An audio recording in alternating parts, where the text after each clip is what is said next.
j'entends souvent dire que la micro-entreprise est facile à créer, facile à fermer, facile à gérer. C'est vrai, j'entends aussi souvent que la micro-entreprise est un statut super intéressant pour lancer son activité. Ça, c'est pas toujours vrai, mais je peux l'entendre. Par contre, j'entends fréquemment qu'en micro-entreprise, on paye beaucoup moins de charges sociales qu'en société. Bon là, c'est encore moins vrai. Je vais éclaircir toutes ces affirmations dans cette vidéo et on va voir dans quel cas il est plus intéressant d'opter pour une micro-entreprise ou une société.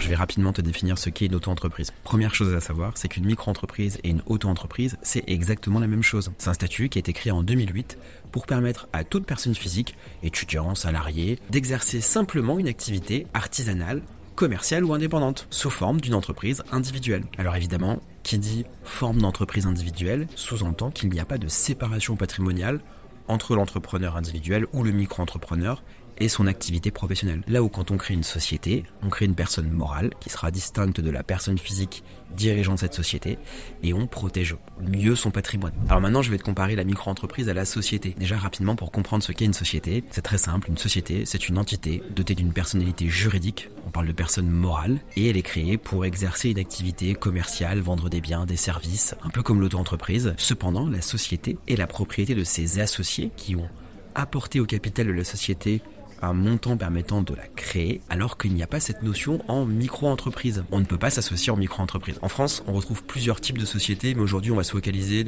sur les plus couramment utilisés, à savoir le URL et la SASU. Ces deux formes ont la particularité d'être dirigées par un seul associé. C'est pour cette raison que je vais les comparer avec l'auto-entreprise, qui elle aussi est gérée par une seule personne, à savoir l'entrepreneur individuel. En société, on protège très bien son patrimoine. On a une forte protection du patrimoine puisqu'on crée une personne morale et qu'en cas de difficulté, la personne morale pourra se liquider. Maintenant qu'on a terminé les définitions, on va rentrer dans le vif du sujet, à savoir les cotisations sociales. Pour t'expliquer les différences sociales entre l'auto-entreprise et les sociétés, je vais utiliser un préjugé que j'entends très souvent. En auto-entreprise, on paye beaucoup moins de cotisations sociales qu'en société. Alors, cette phrase n'est pas fausse si on compare les taux. On paye en moyenne 22% de charges sociales en auto-entreprise, 45% de charges sociales en EURL et 75% en SASU. Sauf que les cotisations sociales ne sont pas calculées sur la même assiette. Ça veut dire quoi ? Ça veut dire que en micro-entreprise, tu vas payer 22% de charges sociales sur ton chiffre d'affaires. Alors qu'en société, tu vas payer des charges sociales sur la rémunération que te verse ta société, sur les virements du compte professionnel vers le compte personnel. Alors prenons un exemple. Un plombier en micro-entreprise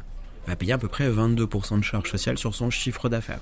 S'il fait 50 000 euros de chiffre d'affaires, il va payer 11 000 euros de charges sociales. Et maintenant, si le plombier décide de créer une URL et décide de se verser 1 000 euros de salaire mensuel, soit 12 000 euros à l'année, 45% de charges sociales sur 12 000 euros, ça fait 5 400 euros. Et donc, on se rend bien compte dans cet exemple qu'il paye moins de charges sociales en URL qu'en micro-entreprise. Et en plus de ça, tu vas pouvoir optimiser tes charges déductibles. Puisque le plombier, s'il se verse que 1 000 euros dans sa poche, qu'il fait 50 000 euros de chiffre d'affaires, il va pouvoir déduire de ces 50 000 euros de chiffre d'affaires l'ensemble de ses charges d'exploitation et de son matériel. Au final, ça va lui permettre de minimiser le salaire à se verser et donc de minimiser le montant de charges sociales à payer. A contrario, il n'y a pas de notion de charge déductible en micro-entreprise. Ça veut dire que tu payes tes charges sociales sur ton chiffre d'affaires encaissé. Là où le plombier en EURL paye ses charges sociales, déduction faite de ses dépenses et uniquement sur la rémunération qu'il perçoit. Alors attention, je dis pas que le URL est systématiquement plus avantageuse que la micro-entreprise.